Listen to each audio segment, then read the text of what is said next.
Para mitra kaum dangu, wilujeng tepang dangu deui sareng acara matuh dongeng enteng. Mang Jaya sapara kanca baden raskin hanca dongeng nu katunda carios nyambung judulna Talaga Hideung. Ieu dongeng karya Kileksa. Para mitra anu mulia nu sami-sami ngabandungan ieu dongeng. Mangga urang sami-sami bandungan etang-etang hiburan pangbobrahmana.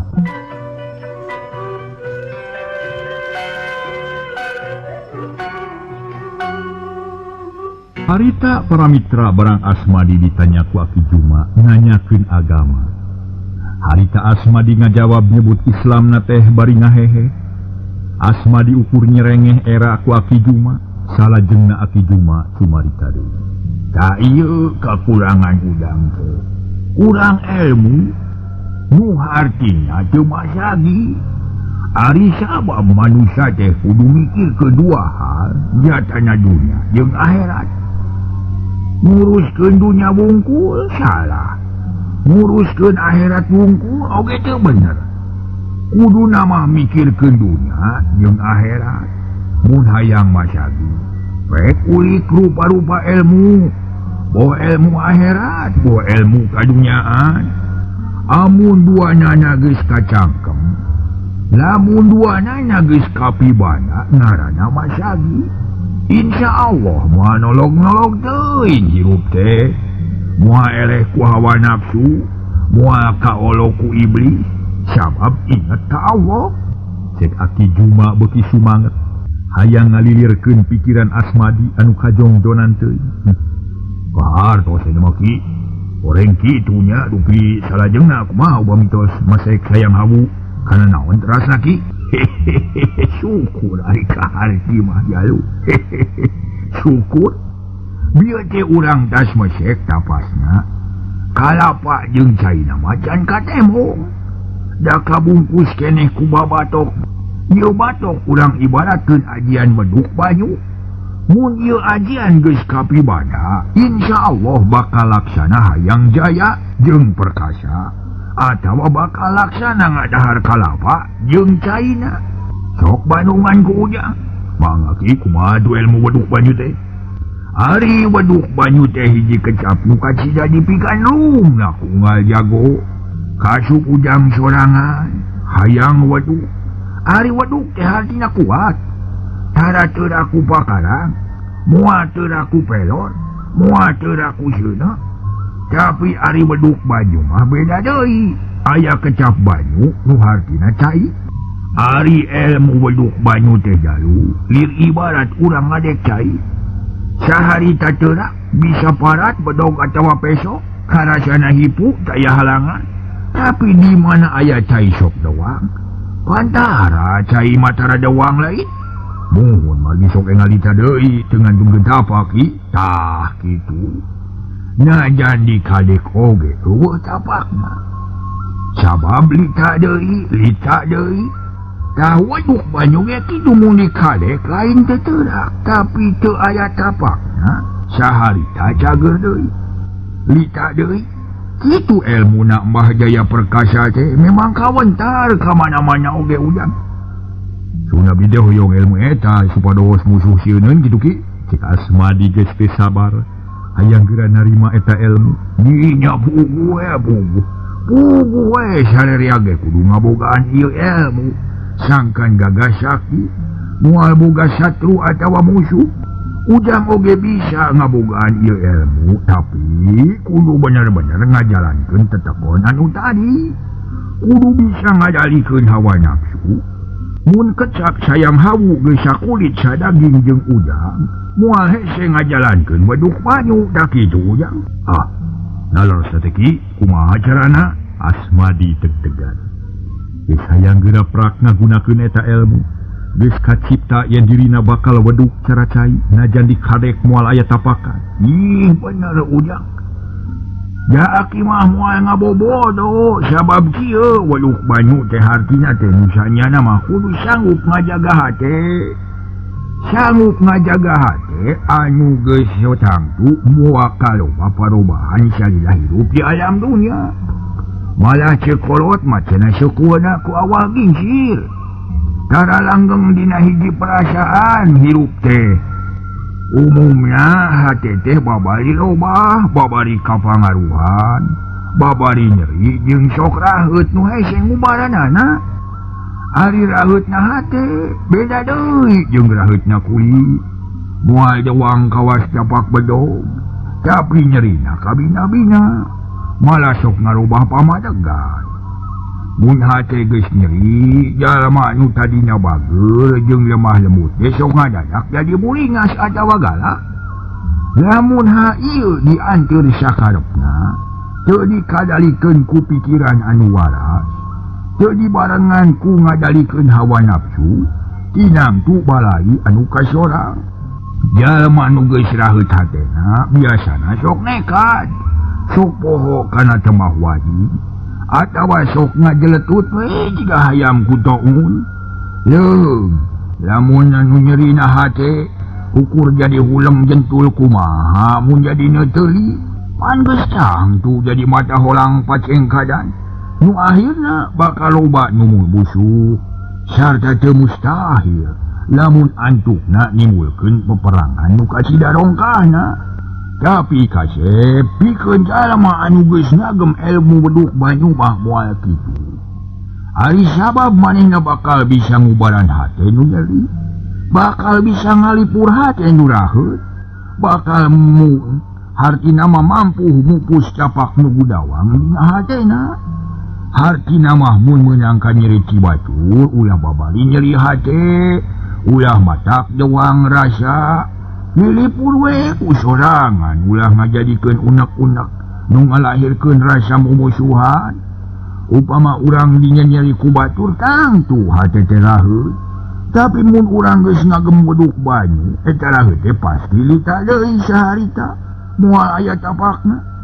sarta moal neuteuli tah kitu masuk beduk banyu teh nu sanyana mah lain teu as kulit teu terak dikade ngan urang kudu bisa ngaraksa hate sangkan ulah lila teuing ngeuleun perasaan anu ceuceup atawa neuteuli ka batur mun meunang ka nyeri atuh lipurkeun we litakeun pupus deui ku hampura sabab boro-boro manusia nu sifatna laib najan Allah ge apan lautan hampura piraku manusia rek adigung gede hulu piraku moal murah hampura kasasama tak iya isi-isina beduk banyu teh kade ulah salah harti jalu cek aki Juma dari anakre ayeuna mah leuwih inya-inya ngasupkeun paham-paham na ka Asmadi sabab aki Juma boga kewajiban pikeun mere jalan anu lempeng ka Asmadi nyaeta nyaangan kanu keur poekeun nu tetela keur nyasab nyorang jalan nu salah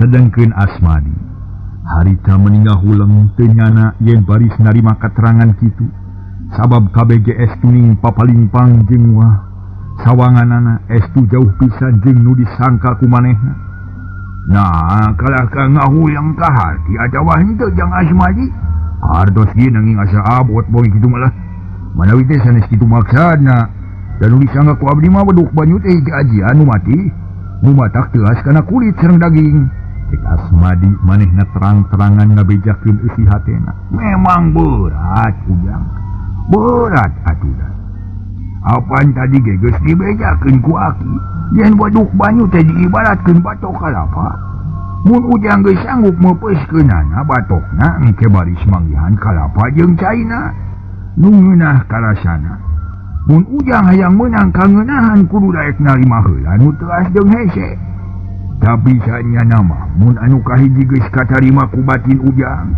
asana ilmu teh teu berat-berat teuing sarta insyaallah tujuan anu pokok bakal kahontal bakal jaya perkasa unggul jeung salamet da kitu ceuk pamadegan aki mah jadi kumaha tuh gagas sakti teh nu saresna ki abdi mah kalah jadi bingung ieu teu tiasa nyawangna mun hayang kaharti pisan mah ujang kudu rajin diajar ngan tangtu perlu waktu paling seeutik 2 tahun ngan ari intisarina mah teu kudu jauh-jauh mikiran sabab tadi geus diterangkeun sing saha jalma nu geus hasil nyelehkeun hawa nafsu nu ngagolak dina dirina pribadi nu kitu teh gagas sakti mandraguna kasebutna lantaran geus merangan hawa nafsu disebutkeun ku aki ge apaan bahasa kamari-kamari ku aki disebutkeun yen perang nupang gede-gedena perang merangan hawa nafsu jihad akbar kasebutna oge kitu jalu tah jadi lamun jalma nu bisa merangan hawa nafsu eta teh jelema nu gagah sakti sabab geus ngarengsekeun perang nupang gede-gedena nyata ku jalan ngadalikeun hawa nafsu kitu tak kasep harti sabenerna tina kecap hayang sayang hawu mun eta geus kapibana ujang bakal hampang ngajalankeun weduk banyu mun weduk banyu geus bisa dijalankeun kalayan hade insyaallah moal boga musuh moal aya nu ngaguna sika moal aya nu teulik ka ujang sabab ujangna geus leuwih ti heulang elehkeun batur ku jalan mere hampura tanu kitu ngaranna gagah sakti teh unggul jeung salamet atawa beunang disebutkeun jaya perkasa kitu piraku teu kaharti caritahan aki hartos nanging abot ngajalankeunana ki nya eta mah gumantung kana paniatan ujang nya bener-bener hayang ngalap ilmu ti Mbah Jaya Perkasa atawa henteu mun bener-bener hayang na prak we geus ajalankeun eta mah nu sanyana mah kitu. Jadi pokokna mah nuluyu jeung ajaran agama Islam sarta yakin dina benerna. Mun urang geus hasil ngadalikeun nafsu dijamin salamet ujang. Dijamin salamet. Dan nu matak cilaka teh nafsu nu matak kaduhung badan nu katempuhan. Oh kitu mah tuh abdi teh kada guguru heula ka aki dina hal ieu mah. Na bade nampi atuh nepi moal ki. Margi abdi teh leres-leres hoyong mibana kana ilmu anu tadi dipedar ku aki teh. Abdi teh hoyong gagah sareng sakti, hoyong unggul sareng salamet. Cek Asmadi bangun salempang. Sok sieun teu hasil mibana ilmu-ilmu kadijayaan. Aki tangtu narima ka ujang, sabab aki ge butuh ku pibatur heuh. Ngarah teu keung teuing di imah. Tapi kahade ulah salah sangka, sabab anu bakal diwiridkeun ka ujang lain ilmu kadugalan pikeun ngarugukeun musuh nu jirimna manusia. Tapi pikeun numpes nafsu-nafsu nu ngajak kana jalan nu sasar. Ilmu nu aya di aki beda jeung ilmu nu dipiharep ku ujang. Paling-paling di pabatahan salat, puasa jeung ibadah sejena nu luyu jeung ajaran agama tak kitu ujang. Mangalah nyangakeun we ka aki sagalupina. Pokona abdi mah bade guguru we ka aki ilmu naon ge bakal ditampi kalayan kabingahan. Alhamdulillah. Nuhun atuh mun ujang kitu mah. Heug mimiji ayeuna di aku murid ku aki. Sarta aki janji ka ujang yen ilmu-ilmu nu aya di diri aki rek diwiridkeun ka ujang. Geura siap-siap pikeun narimana sabab ilmu aki teh kudu langsung dilakonan. Kudu tuluy diamalkeun. Da ayeuna mun ujang hayang jarah ka makam-makam karamat, yu dianjeul ku aki ngan kade dina niat masing apiknya bisi majak jadi mamala. Hartos ki mangga ngiringan. Geus kitu mah Asmadi tetep tumetep di imah aki Juma. Ngadon mulik pangarti ngalap pangabisa nuntut ilmu neangan luang jeung pangalaman. Asmadi bener-bener diajarna beurang peuting tayareureusna. Sarta ku aki Juma tuluy-tuluyan diwarah kana ilmu-ilmu bag-bagan agama. Nu diheulakeun teh nancebkeun kapercayaan kuat ka Allah nu Maha Esa, mageuhan iman jeung takwa ka anjeunna. Saterusna ditambah ku ilmu-ilmu sejen keur ngawujudkeun akhlak nu utama jeung budi anu luhur.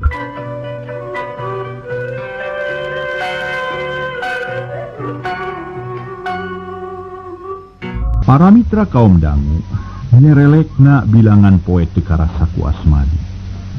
Lantaran manehna geus teu mikirkeun waktu kabeh dipinuhan ku diajar. Bubuhan geus aya dadasar nu kuat atuh teu matak susah nerapkeun pangajaran teh. Sabab dina diajarna teu aya basa capek atawa bosen. Kuat teu dahar, kuat teu sare sarta kuat nerima ujian-ujian ti aki Juma nu kawilang beurang. Heureuh 2 bulan ti harita Asmadi geus bener-bener robah pamadegan. Sabab pangaruh aki Juma geus akaran dina awakna, nyerep kana angen ngahiji dina ati sanubari, sumurup kana jajantung sumarambah kana bayah, sakulit sadaging sajiwa ngahiji jeung nyawa.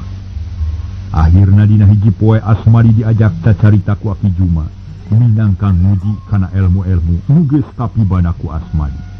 Harita Asmadi diuk hareupeun guruna Mano bangun ajri teu wani kitungan. Ujang Asmadi aki teh kacida bungana nempo ujang nu soson-soson dina diajar sarta suhu dina nyiar ilmu. Muga-muga teh kanu hade bakal ngabuakeun pamadegan nu hade nu dipirido ku Allah. Anu hade nu dipirido ku Allah. Asmadi nginemalan amin meni husuna keur. Ayeuna kapercayaan aki ka ujang teh beuki kana moal kagok ngasongkeun ajaran anyar, moal paul mikeun ilmu nu leuwih jero. Sabab aki geus boga kayakinan yen ujang bakal sanggup narimana bari jeung bisa ngagunakeunana. Ayeuna aki rek nanya kumaha perasaan ujang bisa ngagunakeun ayeuna sabada ngagunakeun ilmu. Nah aya robahna kana hade, aya nyerepna kana angan. Alhamdulillah ki panon batin abdi teh aya mabeunta terang kana hakikat hirup nu saleresna sarta terang kana kewajiban umat manusia nu digelarkeun ka alam dunya. Hate abdi janten tentrem, pikir tiis henteu rungsing, sawangan caang matak ageung harepan. Ieu sadaya teu tina leupas tina jasa-jasa aki nu parantos mukakeun panto hate abdi nu ampir karahaan. Margi tos lami kalimpudan ku tekan-tekan nu teu luyu sareng tetekon agama Islam. Cek Asmadi bari ngarampa dada nandeskeun yen hatena bener-bener geus tentrem sarta boga kayakinan anu kuat. Syukur kasih aki teh leuwih bungah mun kitu mah.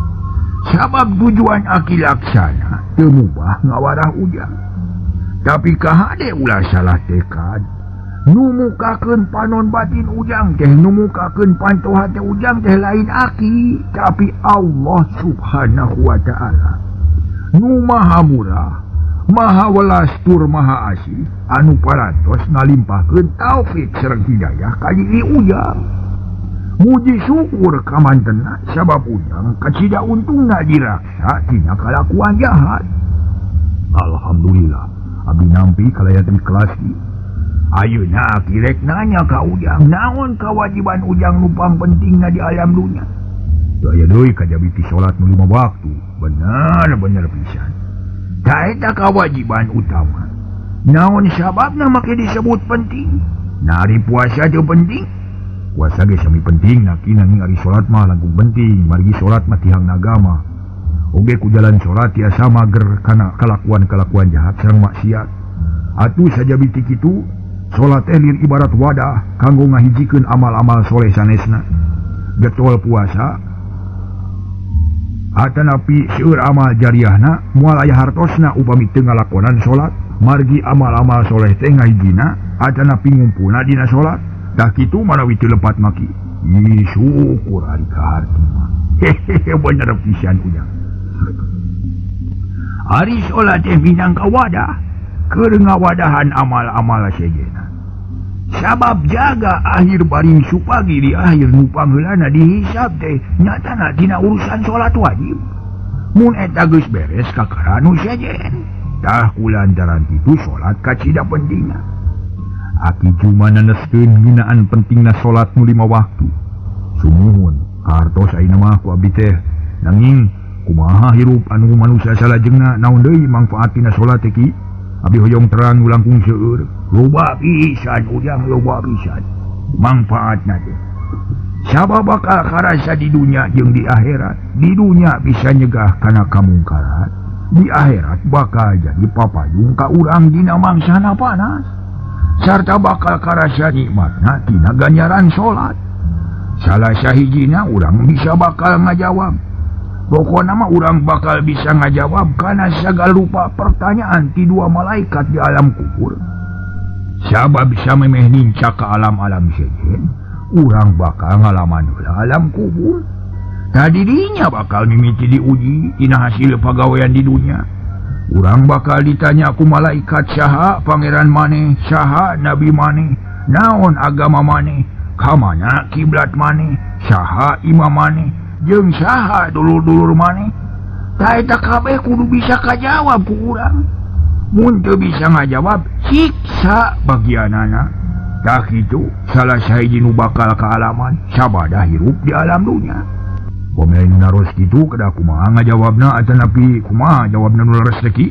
Cek Asmadi bangun nu keueung. Sok sieun teu bisa ngajawab. Mun manehna ditanya di alam kubur. Ari secara lahiriah mah bisa diterangkeun ku Aki. Tapi dina kanyataan engke gumantung kana amal-amalan di dunia. Kieu ujang pangeran maneh jawabna Allah. Nabi maneh jawabna Muhammad sallallahu alaihi wasallam. Mun ditanya agama tang dua Islam. Ditanya kiblat jawabna Ka'bah. Mun ditanya imam jawabna Al-Qur'an. Mun ditanya dulur jawabna muslimin wal muslimat. Tah kitu jawabanna teh. Om kitu mah abdi teh bade ngapalkeun eta we sadayana supados engke tiasa ngajawab kalayan leres kana patarosan ti dua malaikat. Nuhun kana kawaningan galih Aki nu parantos maparin terang ka abdi. Asmadi bungah pisan samarukna cukup ku ngapalkeun kitu bae. Para mitra anu mulya di dieu. Caritaan Aki Juma nyarita ka Asmadi teh ulah dianggap caritaan dongeng palawargi. Tapi hiji carita ti kolot-kolot urang keur ngawejang ka urang sarerea. Mudah-mudahan carita ieu aya mangfaatna. Aki Juma saterusna nyarita deui. Manehna ngajawab kana carita Asmadi, yen cenah sabenerna mah cukup ku ngapalkeun lamun ditanya ku malaikat.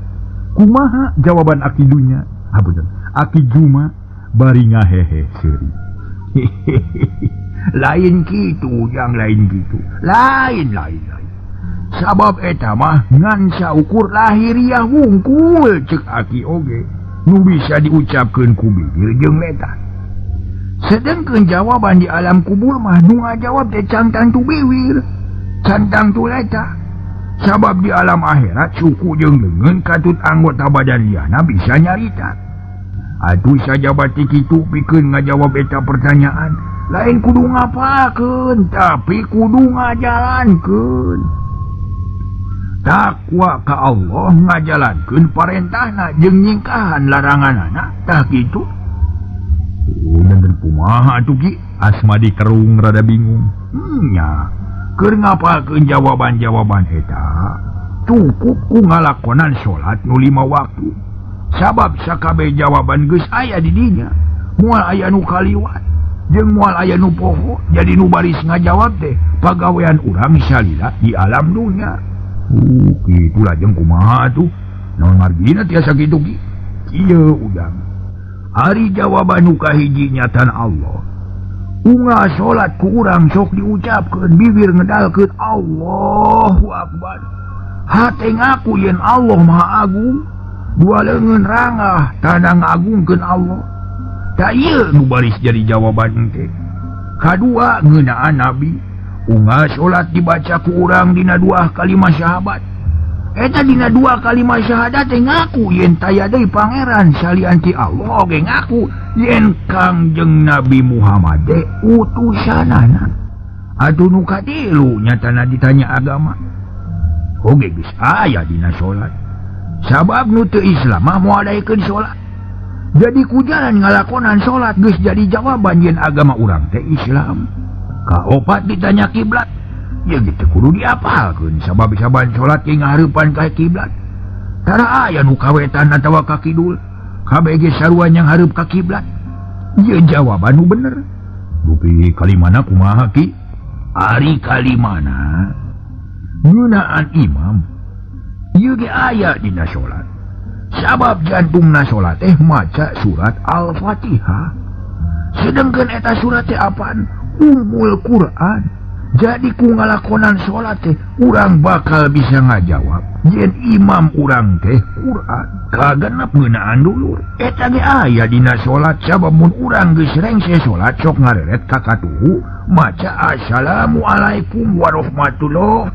Kitu deui ka kenca sarua maca netelakeun yen urang boga dulur di kenca jeung katuhu nyatana muslimin muslimat mukminin mukminat. Dulu urang sarerea da teh ujang. Nah kitu keur ngapalkeun majang teu kudu diapalkeun hiji-hiji, tapi cukup ku ngajalankeun salat.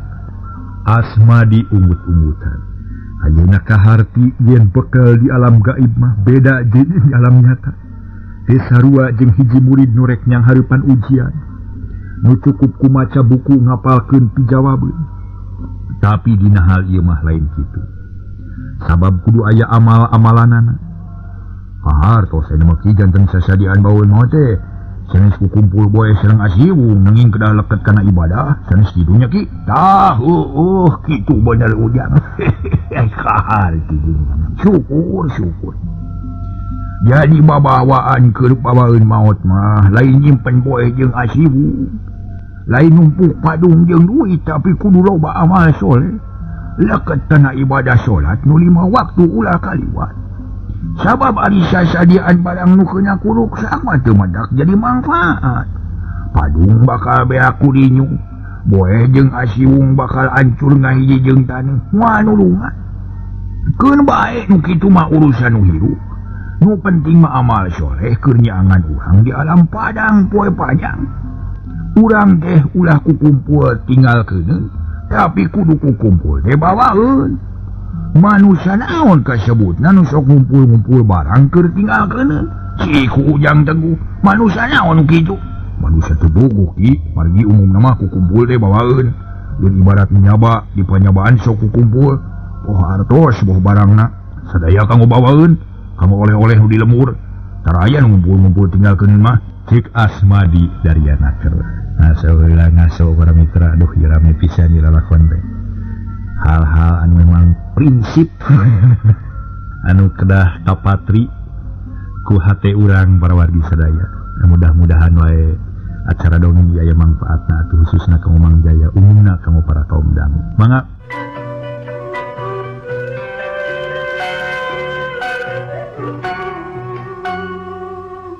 saterusna Aki Juma cumarios deui.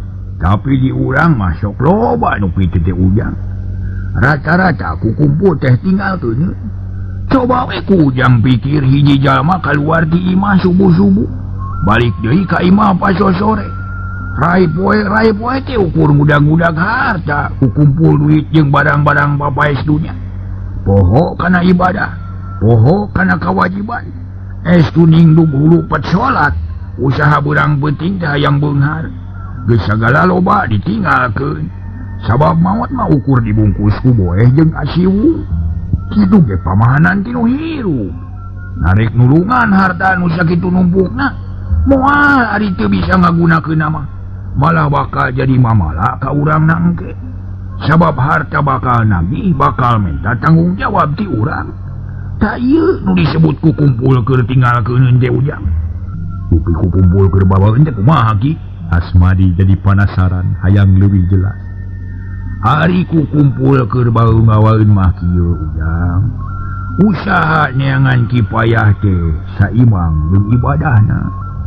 Init usaha diniatan karena Allah. Keur bakal ibadah, maraban anak jeung pamajikan kudu niat karena Allah. Sabab maraban kulawarga teh kawajiban. Mun dijalankeun bakal meunang ganjaran. Atuh sajabati kitu urang kudu bisa ngatur waktu. Waktu usaha gunakeun keur usaha, waktu ibadah gunakeun keur ibadah. Insyaallah sarengkak saparipolah teh jadi ibadah. Sabab keur jalma nu iman mah ngucapkeun ucapan hade, sodaqoh, ngucap salam sodaqoh, digawe nage diniatan karena Allah sodaqoh. Mana komo mau dibarengan ku mere maweh kasasama, nulung kanu butuh nalang kanu susah. Eta kabeh bakal ngumpul sarta bakal kabawa ka alam langgeng mangrupa amal soleh nu baris nulungan ka urang jade. Dah kitu nu dimaksud ku aki teh. Leres ki ka hartos atuh pami kitu mah. Janten usaha teh ulah kadungdonan teuing nanging kedah saimbang sareng ibadahna. Kitu pangitan pamaksadan aki teh nya. Kitu pisan udang. Kitu pisan. Sabab udagan urang mah hayang meunang karidoan ti Allah. Hayang salamet jeung bagja di dunya rawuh di akhirat. Keur akhirat perlu disiar, keur dunya ge perlu disiar. Lain ulah usaha, lain ulah beunghar lain, tapi kudu inget ka Allah. Sabab rejeki nu ditarimakeun teh bari nganuhunkeun ka Allah, rejeki bakal ngarekahan. Nuhun tia bilang ku ngartos du ayeuna mah. nanging kumaha ai maksad abi nabaris tina kanan janten jami gagas sakti deh kedah kumaha supados janten sakti sabados Mbah Jaya Perkasa bareto ge aki teh geus ngomong ka Ujang yen gagah jeung sakti mah geus nyapak di diri Ujang kitu deui wawanen jeung kapinteran ngan aya keneh kakurangan nyatana ilmu agama. Ayeuna ilmu Ujang tereh masagi sabab gagah lahir batin wani jeung pinter. Ayeuna mah prak gunakeun ilmu nu geus aya. Tapi kudu diaping ku ilmu agama supaya teu sasar atawa salah jalan. Oge aki ngaduakeun muga-muga ilmu Ujang sing leuwih mati. Da eta teh sarua ilmu Allah. Atuh saja batik kitu aki ngarasa yakin yen aki Ujang oge lain jelema samanea. Saha jenengan tuang aki teh? Aki Jaro katelah teh kitu. Sanyana mah aki ge wawuh atuh. Saha aki Jaro teh sabenerna? Jadi aki teu cangcaya ilmu Ujang tangtu bakal mampu ngelehkeun kasaktian Kiparinga. Asa ilmu ti aki kudu digunakeun tah sakitu. Mangabdi bade tumut kana mana ti aki. Syukur ari rek nurut mah. Geus sakitu we lanan ke urang tuluykeun deui mun geus salse Ujang kudu tamat diajar di dieu nya. Geus ngarasa cukup mapatahan Asmadi. Aki Juma heureuh heula sakedeung. Sedengkeun Asmadi ngaleos ka pawon rek nyangu, satuluyna Asmadi ngapalkeun naon-naon nu geus diajarkeun ka manehna. Selang tina ngapalkeun sok latihan silat di tukangeun imah. Muka beneran aya palataran rada lega di kurilingan ku kebon sampeu. Cag urang tuna heula lampahna Asmadi nu keur diwarah ku Aki Juma. Di bebener di lelempeng sangkan teu kamalinaan nincak jalan anu salah. Ayeuna urang malikan deui lalakon nu kalila katuna nyatana Ki Salmawi nu aya di Gunung Mandala. Sirana beuki lila teh beuki gede bae awak bang-bang jeung sesei. Kawan tutuluy-tuluyan dilatih ku Aki Salmawi. Sangkan jadi pamuda anu kuat lahir jeung batin. Ayeuna sirana geus jauh pisan bedana jeung Bareto. Lantaran umur geus nincak kana 8 tahun. Tapi awak juga geus umur belasan tahun. Oge kabisana sasat punyul ti barudak nu biasa da puguh beurang peuting tuluy-tuluyan diwarah ku akina. Dina hiji mangsa sirana keur latihan jeung Aki Salmawi. Manehna kudu luncat tina gawir nu luhurna kira-kira 1 mah. Sarta dihanap disadiakeun batu-batu nu sareukeut. Aki Salmawi ngadaguan dihanap tangah neuteub sirana nu ngajega dina bibir gawir. Rana dengekeun papacah Aki. Memeh luncat teh puseurkeun rasa jeung pikiran. Tanaga kumpulkeun dina 2 suku sarta awak leuleuskeun. Tuluy narik napas sacukupna. Mun awak keur ngalayang ka handap omat kudu nahan napas pikeun nambahan hampang naraga. Rek jalankeun ku Aki rek di Bandungan. Mang Aki kabeh geus kaharti kuing tema sirana ti luhur. Geus kitu mah tuluy ngajegang panon melong kana batu-batu sareukeut nu aya di handap. Sakabeh papatah Aki Salmawi dijalankeun sanggeus terapti celang luncat ka handap. Awak ngalayang 3 kalakai murag clek nincak taneuh nungan cukup keur satapakeun. Awak sirana salamet teu ngagaris kana batu-batu nu sareukeut. Oge datangna panteng cakakak Aki Salmawi seri bakat ku bunga. Lantaran nempo muridna geus hasil ngajalankeun parentah. Alus Rana. Memang kudu kitu ari jadi murid Aki mah atuh. Tapi ulah waka suka bunga. Latihan mah can beres. Can beres nepi ka dieu ayo naik deui ka itu. Sada lampahkeun nepi ka 7 kali. Mun kabeh hasil hartina maneh lulus Rana. Sirana teu nemalan deui. Ukur nyerengeh bari ngusap kesang dina tarang, kalacat naik kana gawir. Nunang tawing seseleket dina sela-sela batu nu sareukeut. Mun lain warahan Aki Salmawi mah sirana can tubuh bisa naikkan gawir lantaran pikeun jalma biasa mah najan kolot ge moal bisa mun hanya kal waktosna kabujung seket. Para mitra rupina dugi ka dieu bae heula dongeng urang teraskeun deui dina bagian ka-20.